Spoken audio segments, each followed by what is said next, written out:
सपा का ये आरोप है कि जिससे सुरक्षा मांगी आप तो उसी के पाले में जाकर बैठ गए। नहीं, ये आप कैसे कह सकते हैं? बताइए कैसे? देखो, पॉलिटिकल एडवाइस दे रहे वो भी अखिलेश यादव को। पार्टी राजकुमार हमारे बड़े भाई हैं, मैं जानता हूं, हम भी अपने पार्टी के हैं, लेकिन जो बात सच्ची है मैं सच्ची बात कहूंगा। मेरी पार्टी आदरणीय नेता ओम प्रकाश राज सच बात करते हैं।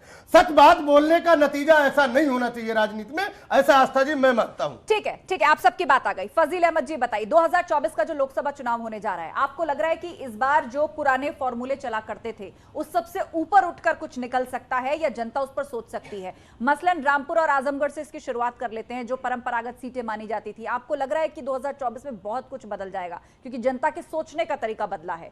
उन्होंने वोट देकर ऐसी पार्टियों को चुना है जो कभी कल्पना भी नहीं कर सकता था। देखिए, एक फिल्म की स्टोरी बता रहे हैं आप।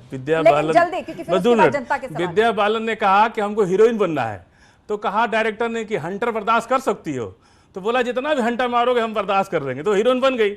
अब 24 तक कौन कौन ईडी, सीबीआई, इनकम टैक्स का हंटर बर्दाश्त कर सकता है? बलिया गाजीपुर से मत सोचिए, ये देश का सवाल है। एक जिला एक प्रदेश से नहीं कुछ होने वाला है। कौन कौन ईडी और सीबीआई का 24 तक हंटर बर्दाश्त करके टिका रहेगा, वो आगे बात करे कि वो आगे क्या करेगा। ये छोड़ दीजिए। गाजीपुर चला रहे हैं आप, यहाँ तो फिल्मी एग्जाम्पल आ गए। इसलिए कि फजील जी एक धर्म की बात करते हैं। मैं तो धर्म की बात और नहीं किया। रुक जाइए, बता रहा हूं की बात किया कि इसीलिए इसी पे बता अखिलेश यादव जी ईडी का हंटर। संस्थाओं पर सवाल आपके बीच में बोला नहीं, मेरे बीच में बोलिए मत, नहीं तो मैं बोलना शुरू करूंगा, 1 घंटा बोलूंगा और चुप नहीं रहूंगा। मैं कहा डिबेट में मेरे साथ बहुत जगह रहते हैं, सिर्फ एक लोगों की बात करते हैं, दूसरे की बात नहीं करते हैं। देखिए, संस्थाएं बीजेपी के समय में तो बनी नहीं, पहले से भी बनी है, और कई लोग तो 10 साल नतमस्तक होकर जब लेफ्ट ने करार तोड़ लिया था और समर्थन वापस ले लिया था कांग्रेस से, उसके बाद भी हाथ पैर जोड़कर समर्थन देते रहे। भारतीय जनता पार्टी आपके चैनल के माध्यम से स्पष्ट करता हूं, जाति धर्म की राजनीति करती है, न इस तरह के कोई कार्य करती है। डरवाने धमकाने का कार्य हम नहीं करते हैं, विकास का कार्य करते हैं। और अगर संस्थाओं पर आपको सवाल उठाना है तो सुपर संस्थाएं हैं, आप वहां पे अपना आवेदन लेकर जाइए और कहिए।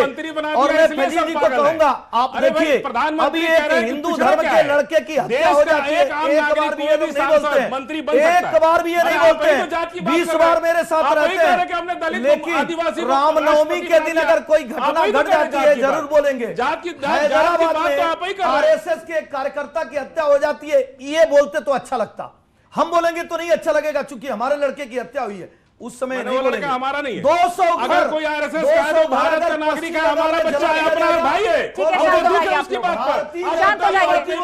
जनता से सवाल ले लेते हैं। शांत हो जाइए, मुसलमान को अपना शांत हो जाइए। एसएन सिंह जी शांत हो जाइए, शांत हो जाइए।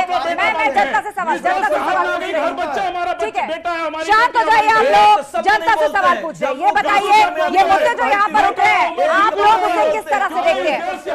मैडम सवाल पूछिए। क्या नाम है आपका? क्या नाम है आपका? मेरा नाम रचना जैन है। जब हम बात करते हैं 2024 के चुनाव की, तो ऑफ कोर्स ये 2024 का जो चुनाव है वो देश का चुनाव है, राज्य का चुनाव नहीं है, एग्री। लेकिन आज देश की जनता ये देख रही है कि देश के लिए काम कौन कर रहा है, परिवार के लिए नहीं। कांग्रेस परिवारवाद की नीति करती है, समाजवादी अपने आप को नाम लिखा है समाजवादी है, सारे के सारे परिवारवादी। आज मोदी जी हैं, कहाँ परिवार है उनका? योगी जी हैं, कहाँ परिवार उनका?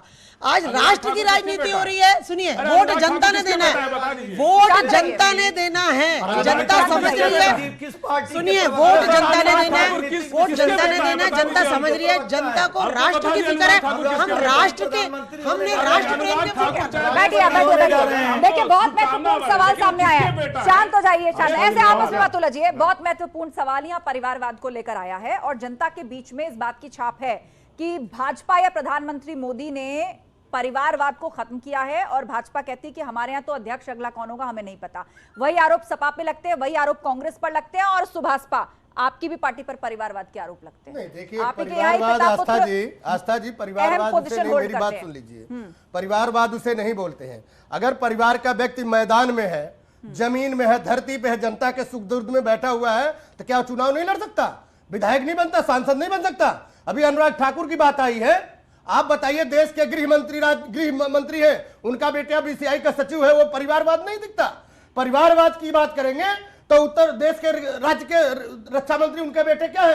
विधायक है कि नहीं है? परिवार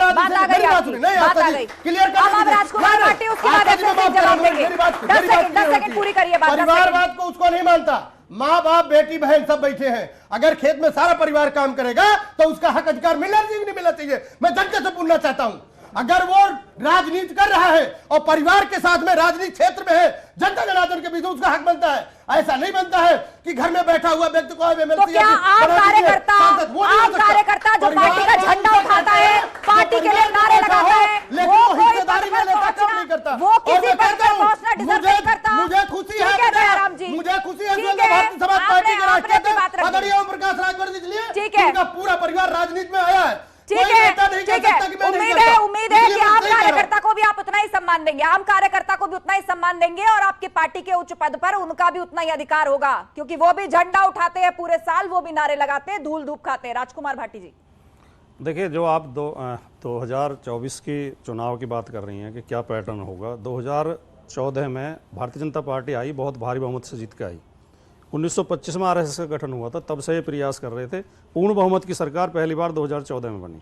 2014 से 19 तक का जो कार्यकाल है माननीय मोदी जी का, उन्होंने बहुत संभल के कदम रखे और कोई विवादास्पद मुद्दा नहीं छेड़ा, इसलिए 2019 में वो रिपीट हो गए। 2019 के बाद परिस्थितियां बदली हुई हैं। उन्होंने जितने निर्णय लिए हैं, देखिए किसान बिल लेके आए, किसान बिल के विरोध में इतना बड़ा आंदोलन हुआ है। सारी बातें तो आप 2019 से पहले भी कहते थे। नहीं, 2019 के बाद आया किसान बिल, आप भूल जाते हैं। बिल की बात नहीं, मैं बता रहा हूँ एक मुद्दा। मैंने पहले ही कहा कि उससे पहले उन्होंने कोई विवादास्पद मुद्दा नहीं छेड़ा। इस भारत के इतिहास में इससे बड़ा आंदोलन नहीं हुआ जितना किसान बिल पर हुआ है। लोग उसमें विरोध में हैं। आप नोटबंदी लेकर आए, नोटबंदी में छोटे छोटे उद्योगों की कमर तोड़ दी। देखिए ना, उत्तर प्रदेश चुनाव हुआ तो वो लिटमस टेस्ट हो गया, यूपी हार गए आप, तो उसको आप कैसे मान के चलेंगे? देखिए, अभी आप अपनी बात पर कायम रहिए। 2024 अभी आपने खुद ही कहा कि वो यूपी का चुनाव स्टेट का चुनाव है और ये देश का चुनाव है। अब आप अपनी बात पर कायम रहिए। नहीं, मैं बात देश का चुनाव जब होगा तो देश के मुद्दे उठाए जाएंगे। ठीक है, ये जो इनके प्रदेश की भी करेंगे, इनके 5 साल के कार्यकाल की समीक्षा होगी। राजकुमार जी की बात, आप परिवारवाद और मैं बोलूंगा, आप पूछेंगे तो मैं बोलूंगा। जनता ने सवाल उसी को लेकर आप पूछेंगे तो मैं बोलूंगा। भाजपा इसलिए भी प्रिय है क्योंकि जनता के ऊपर ये इंप्रेशन है कि यहाँ परिवारवाद नहीं है, देखिए, हर कार्यकर्ता की पूछ और सम्मान है। भारतीय जनता पार्टी में संघ परिवार की चलती है, सबसे बड़ा परिवारवाद वही है। इन्हें ये पता नहीं होता अध्यक्ष कौन बनेगा, वो नागपुर से तय होकर आता है।